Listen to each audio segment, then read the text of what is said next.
अब संत जी ने कहा अब तो पारसमणि हमने निकाला, अब इसमें तू जो जो कुछ सटाएगा, जो जो कुछ सटाएगा सब वो सोना बन जाएगा और उससे तुम आनंदित हो जाएगा, प्रसन्न हो जाएगा, धनी हो जाएगा। तात्पर्य ये है, संत जी का कहना ये था कि वास्तविकता अध्यात्म का जो रहस्य उसे जाने। अगर व्यक्ति अध्यात्म की गहराई को छू लेता है गुरु कृपा से, अध्यात्म के वेदांत के सूत्रों को समझकर अपने अंतःकरण में ब्रह्म का अनुमोदन आनंद ले लेता है, तो होता क्या है, संसार में उसे जो कुछ आ जाए, जैसी भी परिस्थितियां आ जाएं जीवन में, तो सभी परिस्थितियों में वो प्रसन्न रहेगा। हर अवस्था में प्रसन्न रहना ही अध्यात्म की सबसे बड़ी बात है। बिनु सत्संग विवेक न होई, कि बिना सत्संग के विवेक नहीं हो सकता। बिनु सत्संग विवेक न होई, राम कृपा बिनु सुलभ न सोई। सबसे बड़ी बात है सत्संग की उपलब्धि, कि बिनु सत्संग विवेक न होई, राम कृपा बिनु सुलभ न सोई। वो भी राम जी के कृपा के बिना, आपके अंतर स्थित जो परमात्मा राम है, यानी आपका पुण्य, यानी आपके पुण्य के बिना सत्संग की प्राप्ति नहीं हो सकती। जो बड़ा सुंदर उत्तरकांड में लिखा भी गया है कि पुण्य पुंज बिनु मिलहि न संता, सत्संगति संस्कृति कर अंता। जब आत्मा राम की जब कृपा होता है जीवात्मा पर, स्वयं की कृपा, बहुत अद्भुत बात है, ये वेदांत की बात है। स्वयं की कृपा जब स्वयं पर होती है, राम की कृपा जब आत्मा राम पर होता है, तो होता है क्या, पुण्य की मोटरी बंधा जाता है। पुण्य पुंज बिनु मिले ही न संता, संत का मिलन नहीं होता बिना पुण्य के मोटरी के, बिना पुण्य के गठरी के। ये इसमें पुण्य रूपी खर्च लगता है, इसका जो रोकड़ा है, इसका जो रुपया है, इसका जो पैसा है, वो पुण्य है। तो पुण्य पुंज बिनु मिले ही न संता। और सत्संगति, जो हम लोग बातें करते हैं ना, इसमें सत्संग जो करते हैं ना, तो सत्संगति संस्कृति कर अंता। संस्कृति का तात्पर्य होता है इस भ्रम से हट जाना, जन्म मरण के चक्कर से निकल जाना, सुख के परम सागर में समाहित हो जाना। इस रहस्य को जीवात्मा जान जाता है। आप तो सुख के सागर हैं ही हैं, लेकिन गुरु कृपा से केवल वहां तक पहुंच जाते हैं। इसी बात पर एक छोटी सी कथा मुझे याद आई है कि सबसे पहले तो ये जान लिया जाए कि पुण्य पुंज बिनु मिलहि न संता, सत्संगति संस्कृति करंता। सारे दुखों के जड़ को हटा देने वाला यह संस्कृति, सारे संस्कृतियों का अंत कर देने वाला है सत्संग। तो एक छोटी सी कथा याद आई है बात बात में, इस बात को सुस्पष्ट करने के लिए कि आप सब लोग पहले से ही आनंद के खजाना है, इसलिए आनंद से ही आपकी उत्पत्ति हुई है।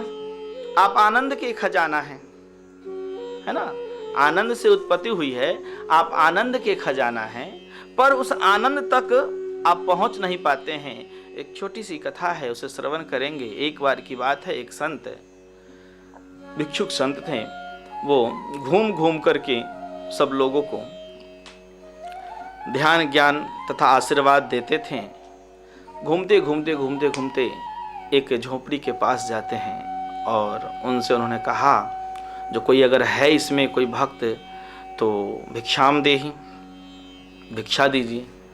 अंदर से निकला एक प्राणी, एक व्यक्ति निकला और कहा, संत जी, गुरु जी, हम आपको क्या दे, हम तो किसी तरह अपना जीवन यापन करते हैं, सुबह से शाम तक कुछ ला पाते हैं तो रात्रि को खाते हैं, थोड़ा बहुत खा पाते हैं, फिर उसके बाद कल के लिए भी हमको सोचना पड़ता है।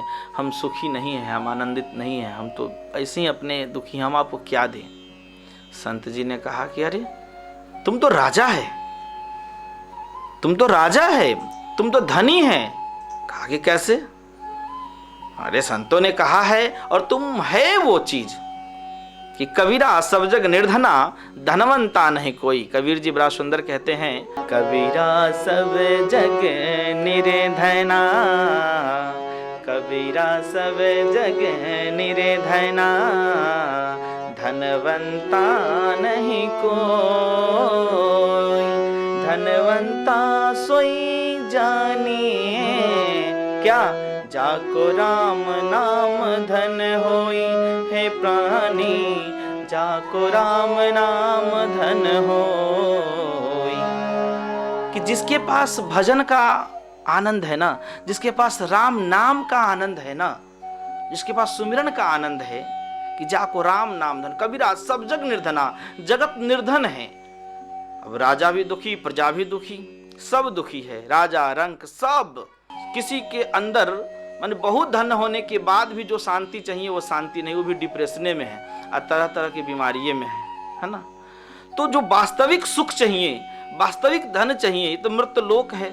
और इसमें एक ऐसी आध्यात्मिक कुंजी है जिसको हाथ लग जाता है ना, जिसको भी हाथ लग जाता है उस प्राणी को जीवन मुक्त महापुरुष कहते हैं। इसमें कोई भी हो सकते हैं, आप भी हो सकते हैं, कोई भी हो सकता है, कि जीते जी परमानंद का अनुभूति करना। संत जी ने कहा कि तेरे पास तो बहुत बड़ी खजाना है। तो कहा कैसे गुरुजी?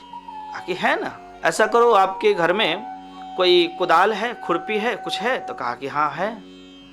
तो चलो ठीक है। गुरुजी ने मेहनत किया, उसे खुदवाया, अपने घर के ही अंदर एक सेंटर बताया और उस सेंटर में खुदवाना शुरू किया। खुदवाने के बाद उसमें से बहुत खोदने के बाद, जहां तक गुरुजी इंडिकेशन किए थे, बताए थे, वहां तक जब खोदा, समय तो लगा थोड़ा, लेकिन जब खोदा तो उसमें से निकला क्या? एक पारसमणि। क्या निकला? पारसमणि। पारसमणि का गुण क्या होता है कि जिस भी लोहा में उसे टच करा दिया जाए, जिस भी लोहा में उसे सटा दिया जाए, तो वह पुनः लोहा से वो सोना बन जाता है। इसीलिए कहा भी है, पारस के परसंते कंचन भई तलवार। अगर लोहा का कुछ भी हो, तलवार लोहा से बनता है, तो कुछ भी हो, पारस के परसंते कंचन भई तलवार, यानी कि ये दोहा यहाँ साबित करता है। दोहा का तो और अद्भुत अलग व्याख्यान है, लेकिन यहाँ हमने इतना ही लिया इसमें से कि कंचन भई तलवार, यानी कि वह तलवार जो लोहे का है वो अब सोने का हो गया है। उसी प्रकार से अब संत जी ने कहा, अब तो पारसमणि हमने निकाला, अब इसमें तू जो जो कुछ सटाएगा, जो जो कुछ सटाएगा, सब वो सोना बन जाएगा और उससे तुम आनंदित हो जाएगा, प्रसन्न हो जाएगा, धनी हो जाएगा। तात्पर्य ये है, संत जी का कहना ये था कि वास्तविकता अध्यात्म का जो रहस्य उसे जाने।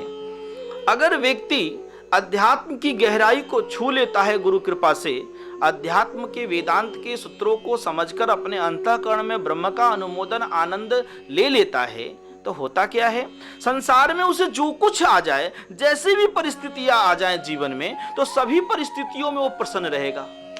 हर अवस्था में प्रसन्न रहना ही अध्यात्म की सबसे बड़ी बात है, जिसे वेदांत में, उपनिषदों में, रामायण में, गीता में कहा गया है सम्यक बोध। क्या कहा गया है? सम्यक बोध, तुल्य निंदा। इसी बात को रामायण जी में भी आया, ये तो गीता में भगवान श्री केशव कहते हैं, और रामायण में भी आया कि निंदा अस्तुति उभय समा, निंदा अस्तुति उभय समा, ममता मम पद कंज। दोनों अवस्था में ब्रह्म के रहस्य को जो समझ जाता है, न उसे दुख कभी सताता है, न सुख से वो दिग्न होता है, न बहुत फूलता है। दोनों अवस्था में सम्यक को प्राप्त हो जाता है। वो वेदांत के अनुसार ब्रह्मसूत्र का वही लक्षण है, स्थित प्रज्ञ प्राणी का वही लक्षण है, और हम सभी को वही बनना है। अगर गुरु जी से इस सत्संग में जुड़े हैं तो मुख्य बात वही है। यहाँ संत जी ने कहा कि हर अवस्था में, यानी जो कुछ सटाओ वो सब तुझे सोना हो जाएगा। उसी तरह से आपके जीवन में कोई भी अवस्था आए, हर अवस्था में आप प्रसन्न रहेंगे अगर अध्यात्म की कुंजी आपको हाथ लग जाए। ऐसा संसार में कोई नहीं है जो कुछ क्षण खुश रहते हैं, फिर कुछ क्षण के बाद दुखी हो जाते हैं। फिर कोई काम हो गया, चलो अच्छा है, कुछ नहीं हुआ तो दुखी, दुख सुख दुख सुख दुख सुख दुख सुख लगा ही रहता है। पर जिस प्राणी को अध्यात्म का रहस्य हाथ लग जाता है ना, जब उस रहस्य का पर्दा उठ करके जब उसे प्राप्त हो जाता है ना, तो उसको वो शांति प्राप्त हो जाती है जो कभी न मिटने वाली शांति, अमीट शांति की प्राप्ति हो जाती है। अर्थात हर अवस्था में प्रसन्न रहता है, जीवन के हर अवस्था। तो बहुत बड़ी बात है। संत जी ने बड़ा सुंदर ढंग से इसे उन्हें समझाया और वो बड़ा आनंदित हुआ। संत जी ने उसे बड़ा सुंदर सूत्र भी बताया कि तो बस खाने की क्या बात है, जब जीवन मिली है तो भोजन की कमी थोड़ी होगा। संत जी ने कुछ और सूत्र सांसारिक बताएं, कुछ आध्यात्मिक बताएं, और उसका जीवन उस दिन से सुखी हो गया। बोलिए श्यावर रामचंद्र भगवान की।